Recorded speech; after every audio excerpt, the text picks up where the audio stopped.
Welcome to the Alex Salmond Show for the second of our two programmes featuring two of the world's most celebrated anthropologists. Last week, Professor Wade Davis reflected on whether President Biden could arrest the decline of America and heal the divisions in US society thrown into sharp relief during the Trump presidency. You would have thought that with the criminal investigations, with the light of distance, in the wake of a new presidency, with a new hope from the world, the approbation of the world for the election of Joe Biden, that somehow Trump might have just lost his grip on the Republican Party in some slight way. The shocking thing, Alex, is he has not. All the polls suggest the opposite. This week, we turn to another professor and another anthropologist for a view on the prospects of a rapprochement between the West and the Islamic world. Professor Akbar Ahmed is the world's most noted Muslim academic. But first, to your tweets, emails and messages in response to our show last week on Wade Davis's thesis of the end of the American century. Stephen Wright says, "Excellent. Pleased I caught the interview with Professor Wade Davis. And there's a second. Yes, and it's today. And you're watching it, Stephen." Next, Stuart Martin says, "Hardly, as Biden and Democrats are the ones that have caused the divide and continue to make it worse." Ramit Taneja says, "Alex Salmond's show was all-time knowledgeable and the best informative show." Well, thank you, Ramit. And finally, a wee cheeky message from Arthur McMillan, who says, "Can we have a couple of anthropologists for North and South? This East-West paradigm reeks of bias." Now, global politics over the last quarter century has been dominated by the tensions and struggles between the West and the Islamic world. One consistent and respected voice over that period has been that of Professor Akbar Ahmed, lecturing and campaigning for greater understanding between the West and Islam. Now, in the aftermath of the chaotic retreat from Kabul, Alex interviews Professor Ahmed on the prospects for a new rapprochement. Well, Professor Dr. Akbar Ahmed, welcome to the Alex Salmond Show. Thank you so much, Alex. Thank you. It's a great honor to be on your show. Now, sir, you've had an extraordinary and varied career in public service, and I want to take you back to your earlier days as an administrator under successive presidencies in Pakistan. What did that tell you about running often troubled areas? Well, Alex, as you know, that Pakistan and India both were part of the legacy of the old Indian civil service that the British had set up.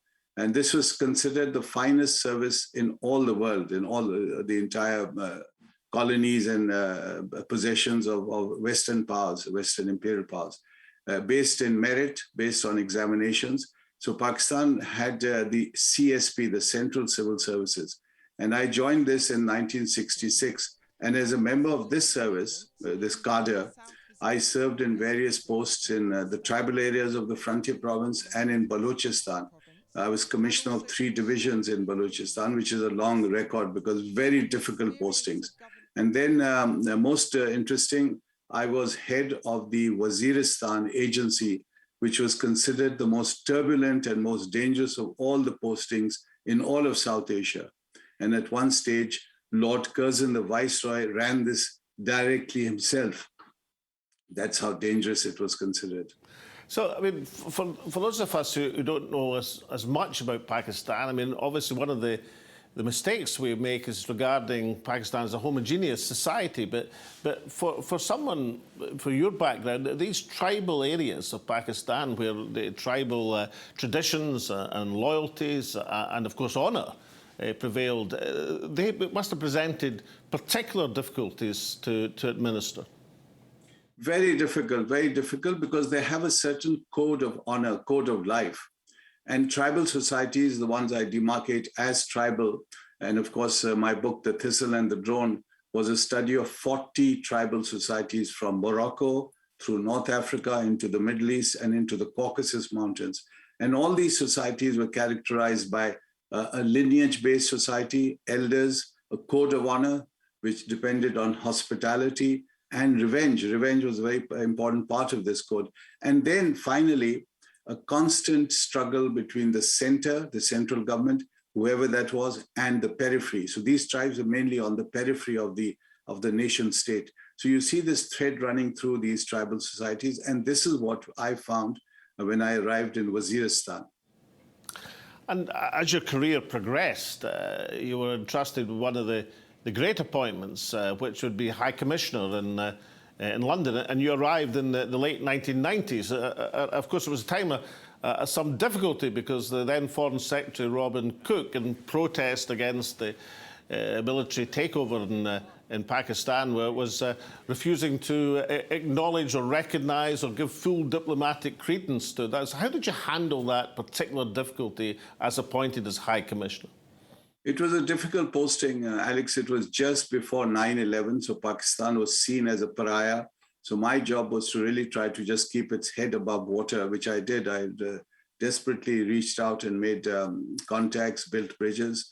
But I was having trouble all the time because of the reality of the situation in Pakistan. For example, I invited the Archbishop of Canterbury, George Carey, now Lord Carey, to Pakistan, and he agreed, and it was a wonderful agreement because if he came, we could have genuine interfaith discussion in Pakistan and show that Pakistan was very much part of this global attempt to create bridges.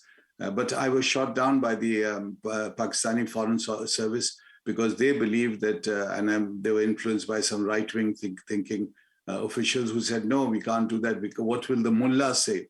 And I was really alarmed. I said, if we are so intimidated by the mullahs, then we are going to be in trouble sooner or later. And I was right, because now, of course, we have a situation in Pakistan when the extreme right-wing groups just come out on the streets and threaten and have demonstrations and actually attack people. And you saw the killing of the governor of Punjab and so on. So that the atmosphere had begun to change when I was High Commissioner. And it was a fairly turbulent, I was there about 9 months, it was a fairly turbulent time. And how frustrating did you find it then? I mean, as, let's say, a voice of what might be termed liberal Islam, finding it difficult for Western politicians, a range of them across the parties, to have a dialogue with even, as in yourself, an exponent of a liberal philosophy as Islam. Was that deeply frustrating that you couldn't get the communication you were looking for?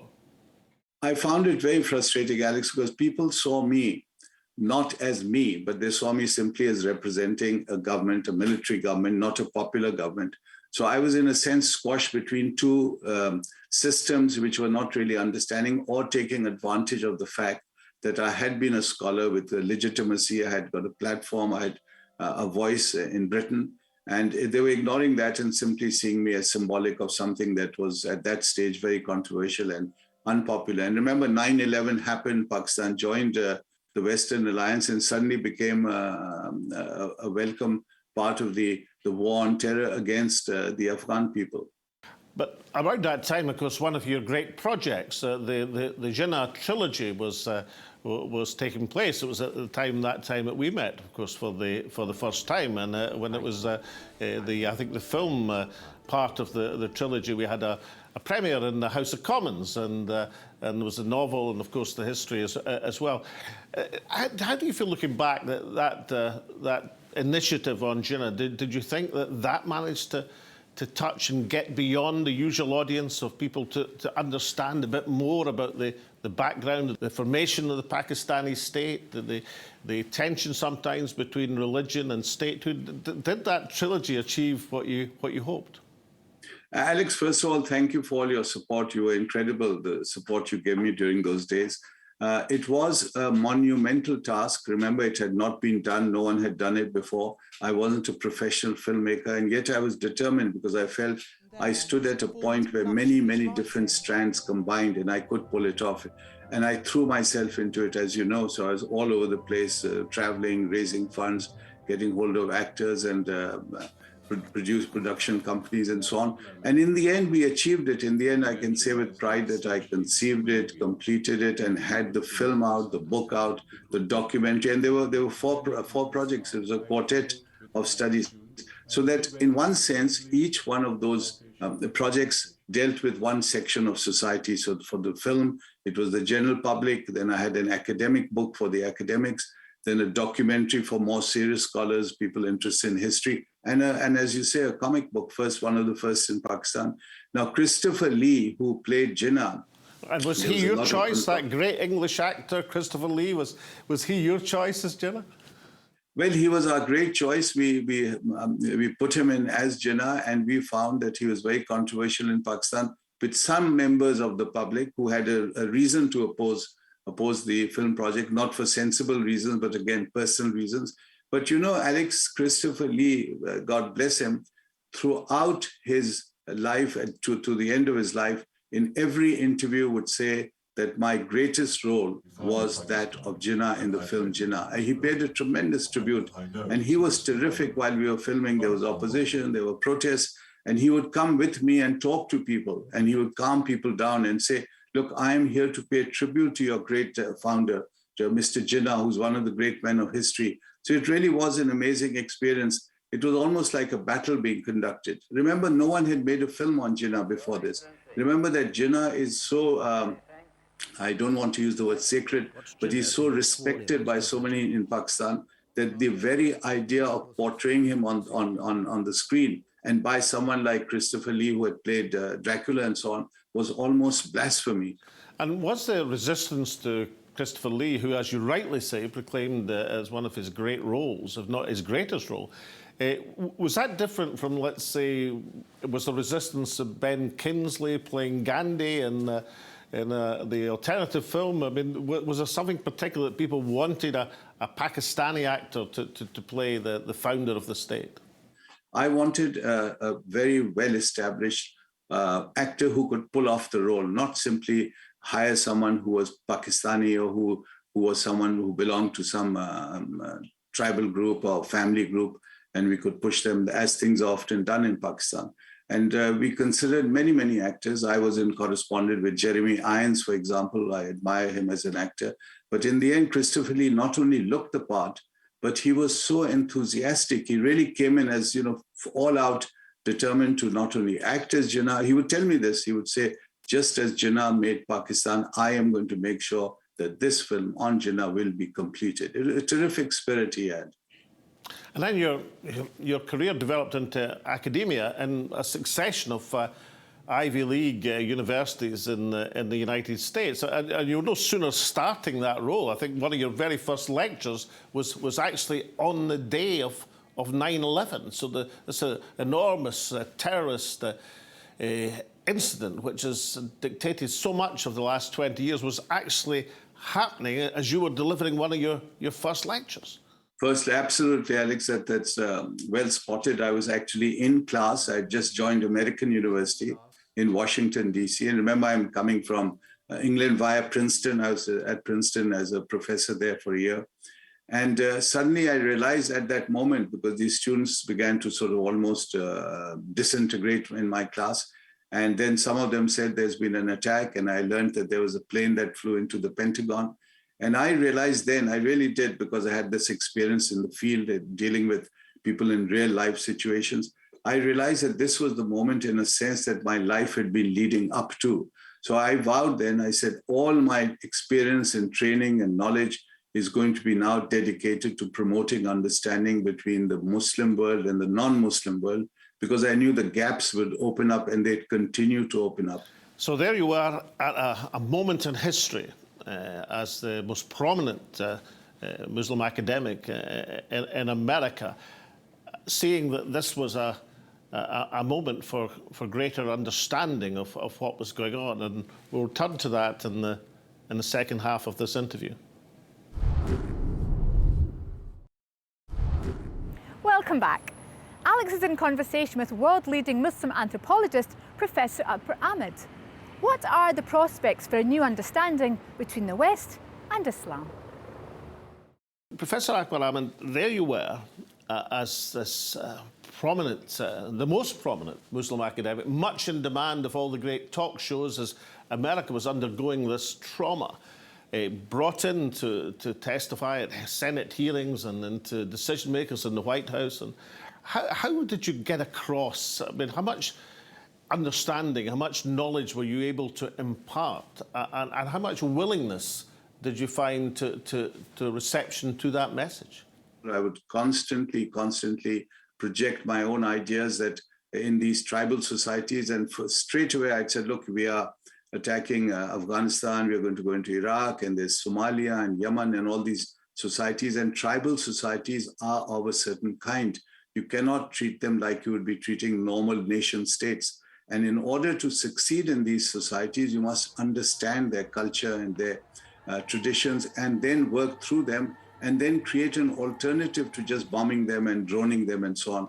Now, I will say that while I was respected and people never were rude or didn't throw me out of these meetings, I was again one man in a meeting of, say, 8 people or 10 people with very different ideas. For example, in one of these meetings, this is at the highest level, I was appalled to see that one of the academics who had been called to advise on Afghanistan actually suggested that we throw cassettes, video cassettes of Baywatch with Pamela Anderson, and the Taliban would be so affected by this that they would lay down their arms. And I thought that was the most ridiculous thing I'd heard. And I said that. And I'm sorry to say no one really responded to what I had said.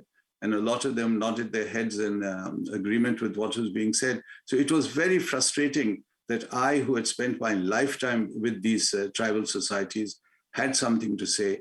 And I was very often overridden by people who simply belonged to a political party or had some kind of alliance with the decision makers. And in one of these presentations, the head of the troops in Afghanistan responded very encouragingly. He wasn't dismissing me. He said, "How do you think we should move then? If your thesis is correct, the thistle and the drone thesis, how should we move ahead? How should we be dealing with these tribal societies? How do we deal through elders? Do we deal through the kashar, the younger part of the society, which is challenging the elder part, which, by the way, Alex, is happening in Kabul right now. After the fall of Kabul, you also have this tension between the elders, the mashar, and the younger elements, the kashar.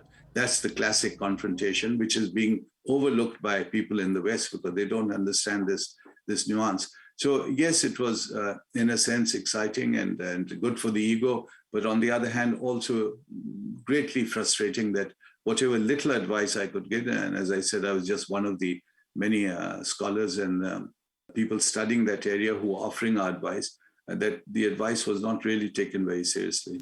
Well, because you had a range of publications advocating greater understanding between the Islamic world and the Western world, but you mentioned the thistle and the drone, and I remember when I saw the book at first, I assumed that the thistle might have a connection with Scotland because of your great association with Scotland as High Commissioner and elsewhere.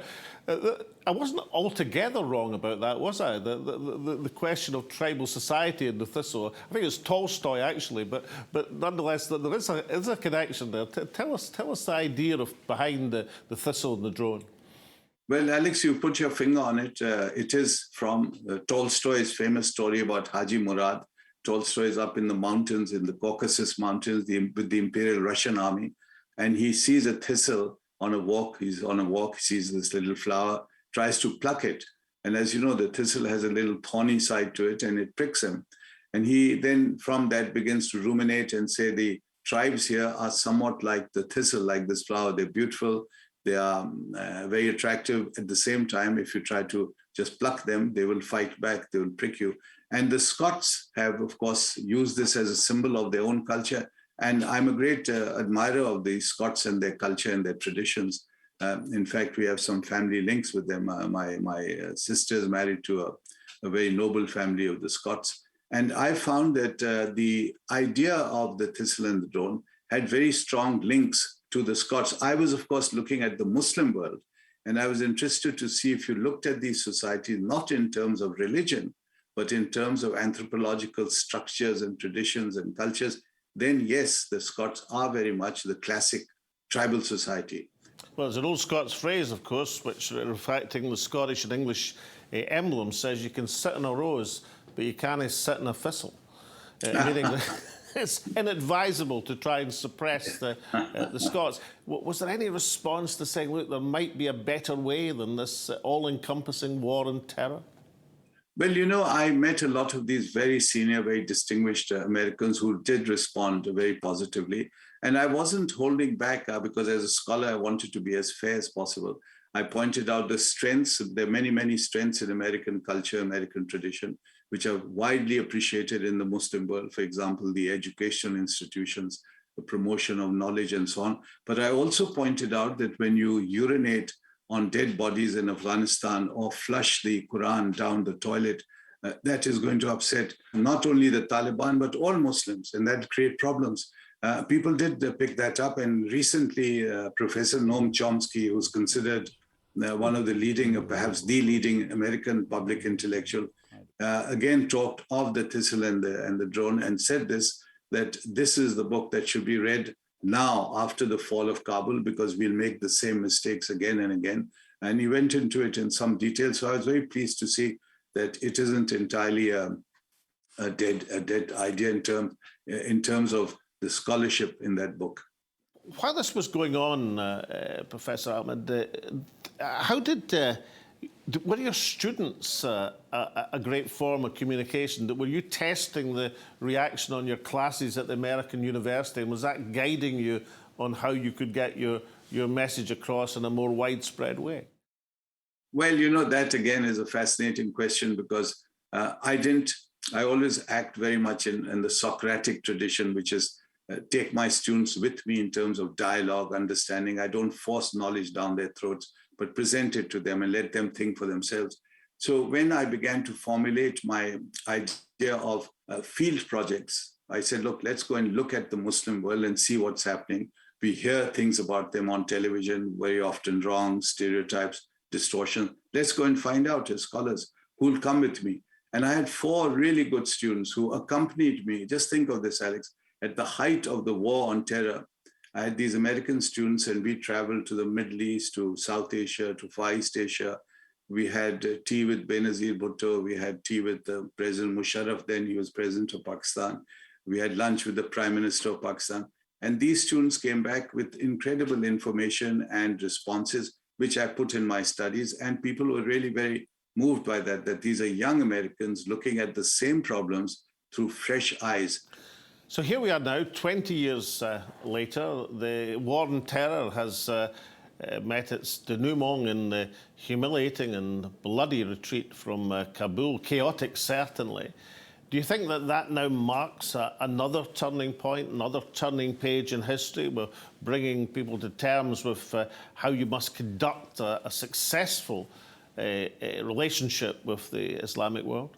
We are, yes, ending one phase of the war on terror, the one based in the arena of Afghanistan, but we are seeing and we're entering into a more dangerous, even more, I would say, existentialist phase of world history, because we have the pandemic, we have climate change, and then we have this growing global confrontation that is shaping the world, which is drawing in all the superpowers. So we have China versus the US, but the US now is in alliance with India, with Australia, with Japan, with the UK, and they are now also drawn in. And the idea is to contain China. And you see these very dangerous Chinese flights over Taiwan. You see American ships sailing in the South China Seas. And it reminds me terribly, awfully, nightmare scenario of the First World War, which began with someone being shot in Sarajevo, that triggering reactions and a chain of unintended consequences led to the First World War, then the Second World War, all connected, and ended up by killing 100 billion people. And unfortunately, in this case, if, God forbid, there ever came a confrontation between America and China, it won't be 100 million, it may be the end of life as we know it. But thankfully, we will say thankfully, that President Biden has, again, the latest news is that he and President Xi are planning to have an online virtual conference in the next couple of weeks. So there's a sense, and hopefully sense will prevail. And finally, Professor Akbar Ahmed, American society, if it's nothing else, a society of great hope, so an optimism. So when you're teaching your students now, what can you offer that new generation in terms of a glimmer of hope, some sunlight breaking through the forbidding clouds in terms of what the future may hold for them? An excellent point, because it is on the shoulders of this young generation, students who are now about 20 years old. And remember, most of them are post 9/11, so they don't know any world except a world of violence, of war, of decapitation, of torture, Guantanamo Bay. So for them, we need to give some sense of hope and idealism, as you say, the classic American view of the world, which is really a very optimistic world. So I find that it's very useful to go back to the founding fathers. I find that there's nothing like an injection of Washington, Jefferson, Benjamin Franklin, a new nation, the dawn of a new nation with these new ideas. And they are very exciting ideas. They're fresh ideas. They've come from the old world, from Europe, and they're going to create a new society based in knowledge, in fairness, in justice, in reaching out. And I know that there are some problems which they will deal with later down the road in history, but that vision, especially Jefferson writing the Declaration and the Constitution, very, very inspiring. And I find that the young generation really respond to that because right now they are facing a rather gloomy environment. There are reports of mental health problems with this lockdown. There are problems of suicides. All these things are in society today, which are threatening to affect this natural optimism of America. And I find the best way to offset that is to remind them what America stands for and what in turn it can then project and give to the world, because the world would appreciate that America arriving with educational schemes, development schemes, not arriving with drones and missiles and ways to threaten and exterminate the local people. Professor Akbar Ahmed, thank you so much for joining me on the Alex Salmond Show. Thank you. Thank you so much, Alex. Thank you. Anthropologists Wade Davis and Akbar Ahmed examine decades, not electoral cycles. Wade Davis has been reflecting on the end of the American century and the world consequences of American economic and political hegemony being supplanted by the apparently inexorable rise of China. Against the backcloth of the war on terror, Professor Akbar Ahmed has provided a voice of reason and reconciliation between the West and the Islamic world. One aspect of that breakdown of understanding is the dangerous psychology of collective blame, where entire communities, countries or religions are blamed for the actions of a few. This was the poisonous campaign tactic so often espoused by President Trump. Never has this danger been more apparent than in recent days in Britain, where a hugely respected MP was murdered, with the only suspect being someone of Somalian heritage. But in reality, Muslims didn't kill Sir David Amess, no more than Brexiteers murdered the Labour MP Joe Cox in 2016. They were killed by individuals against the backcloth of increasingly toxic political discourse. Thus, the insight and understanding provided by Professors Wade Davis and Akbar Ahmed has never been more valuable or more important. But for now, from Alex, myself and all at the show, thank you for watching, stay safe, and we hope to see you all again next week.